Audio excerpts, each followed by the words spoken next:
Well, guys and girls, I got to tell you, I'm a little bit surprised. And it's concerning this Rossi R92 that's right here. I'm really surprised about that firearm. And I'm going to tell you why in just a minute. And we're going to shoot that guy a whole bunch. And in the meantime, I'm slicing up some of this fat wood, or whatever you guys call it in your neck of the woods. We call it lightered pine or fat wood. Some people call it pine knot if it comes from the knot of the tree. But in any case, I'm going to start a fire because it's cold this morning, and then we're going to do some shooting. Well, before I shoot, I just wanted to say thanks to one of my patrons, Paul. And Paul sent me some truncated cone bullets from Penn Bullet Company, and asked me to try these out. I shot a bunch of them yesterday. I like them, and they're coated in a high-tech, some kind of polymer coating, and they shot really well. And now these are downloaded for today's video, downloaded with a fairly mild load of unique powder, and of course we're using Starline brass. So let's see how this Rossi 92 will shoot.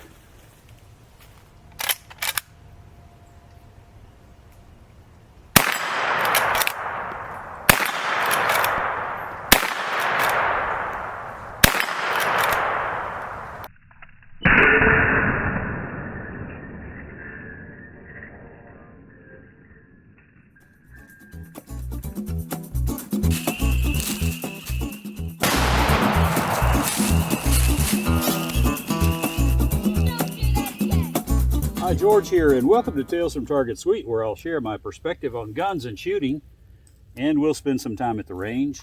And every now and then we'll reconvene out in my shop back in Houston, or here at the farm in Louisiana, where I'll build some fun projects, and we'll share an adventure or two that'll make even a grown man smile.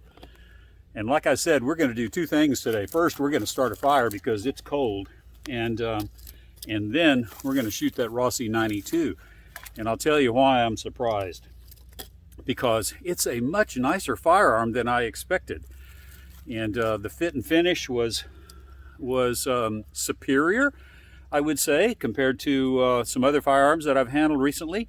And it's just really nice. It could use a little bit of smoothing up, and that will happen over time.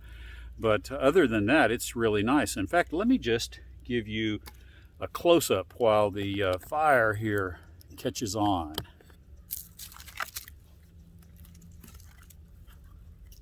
Well, I got to tell you, I'm really, as I said earlier, I'm surprised at the quality of this Rossi R92.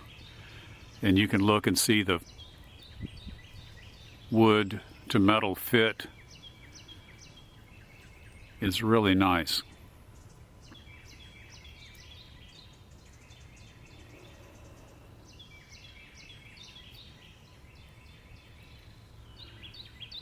And the bluing is really nicely polished.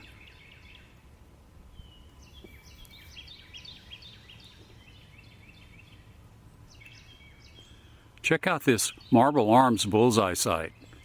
I think Ryan watched my video on that sight. But anyway, it's a really nicely finished firearm. And I've got to say, and I told this to Ryan yesterday, it's a little bit rough. It's got some places here right at the end of where the lugs lock up, right in there. It's kind of gritty, and the trigger has a little bit of slop in it, but it's a nicely, it's about a 3-pound trigger. I need to get myself a trigger gauge. I always forget to take out my ears. I need to get myself a trigger gauge so I can tell you exactly what it is. But it's a nice trigger. It's a whole lot better than my Winchester Model 1892. And it's about $300 to $400 cheaper, depending on COVID or no COVID, cheaper than my Winchester Moroku 1892. And aside for some little rough edges that can easily be worked out, or they will work themselves out over time just with use. It's a really nice firearm. And so I'm excited for Ryan, and I know he's anxious to get this thing back in his hand. But a really nice 1892 lever gun. 44 Remington Magnum.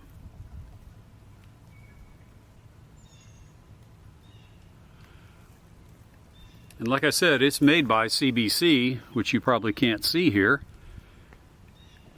in Brazil. And I tried to do some research on the CBC Rossi connection, and then ran into a Taurus connection as well. And I tell you what, the web just got really tangled. And so I'm going to leave that up to you guys if you want to look it up. But CBC, I believe, if I understand correctly, CBC now owns and manufactures the Rossi firearm brand. And so you can correct me in the comments if you like. But again, a really nice firearm. Now let's shoot it a little bit more. I've got some Blast soda right over here, if I'm pointing in the right place, and let's see if we can hit some of those 12-ounce cans of Blast soda from about 25 yards. Let's see what happens. But let me get loaded up first. And one thing I would do if this were mine, I would ease a couple of these edges right around the loading gate, because it does have some shark's teeth in there if you get your thumb in too far. And I've got five cans. How many bullets do you think I need to hit 5 cans? I'm going to give myself a little room for error here. But again, these are the Penn truncated cone hardcast bullets from Penn Bullet Company. And thanks again, Paul.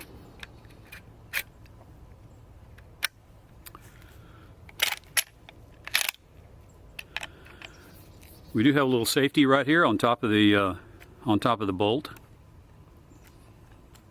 but we also have a real safety right here. That's a real safety. I can pull all I want on that trigger. And if I were to pull the trigger real hard at half cock on my Moroku, the hammer would actually fall. And so it's not a safety at all. You really have to use the tang safety on my Moroku. So I like the half cock safety. It's a sweet feature on the Rossi R92. And by the way, they have, I think, 16 models of this firearm.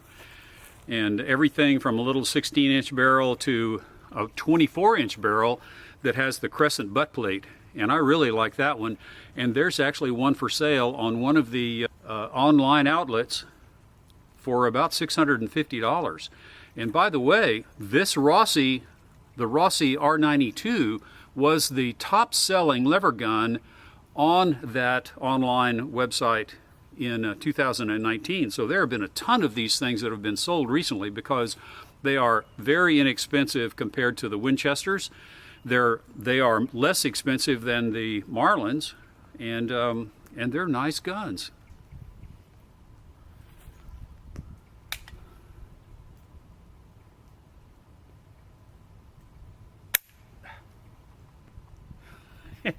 It's a darn safety.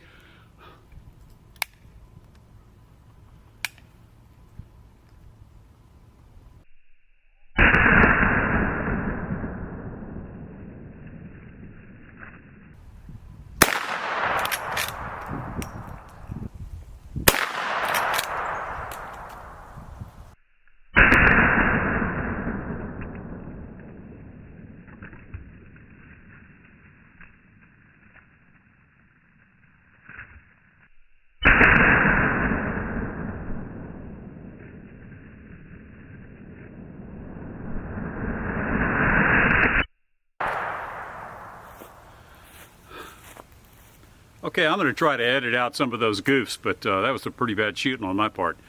But I'm not going to blame the Rossi R92 on that one. Again, I really like this firearm. It's not as finely finished as my Moroku, but nicer than than a lot of the lever guns that I've handled recently. Very nice. Just needs a little bit of work, a little bit of shooting to get things kind of smoothed up, and it's going to be a great firearm for Ryan. And I appreciate Ryan loaning me. If you'll remember, I did a video on a 1979 vintage Smith & Wesson Model 29-2 here a few weeks ago. That was Ryan's pistol or revolver that he got from his dad, and this is also Ryan's. And so I appreciate that. I appreciate support from guys like friends like that loan me firearms. And I just want to give a shout out to my friend Raymond, who is going through some chemo issues, and I wish you the best, Raymond. God bless you. So let's go down range and let me set up some reactive targets, some bigger reactive targets. And we're going to move up from these hand loads that have been fairly mild hand loads that are really pleasant to shoot. These hand loads with 9 grains are unique, and 240 grain bullet. They're really a pleasure to shoot. And I've got some that we're going to shoot now that are more near maximum load, so I'm not going to share those numbers with you because they are near maximum. And for you guys that reload, you know that you need to start low and work your way up if you're getting close to maximum loads, because every rifle has different capabilities, and so I don't want to share those numbers with you. That's why I don't. But the 9 grains are unique in a rifle like this. That's really a lightweight load for the R92 and a joy to shoot. So let me go grab some hand loads. We'll walk down range and get those patriotic jugs set up. Okay, as I said, for this one we're going to use some hotter hand loads, and these are, if I can get the camera to focus, there it goes. These are 240 grain XTP bullets behind W296 with a Magnum primer and a pretty good dose, as I said, of W296. And so we're going to get a lot more reaction out of those patriotic water jugs with these bullets. Let's see what happens.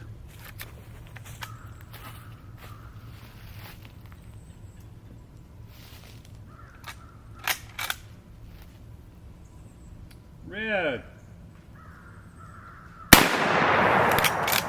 White. Blue. I don't know. We'll find out together when I edit that video, that slow motion video, and see if those colors showed up.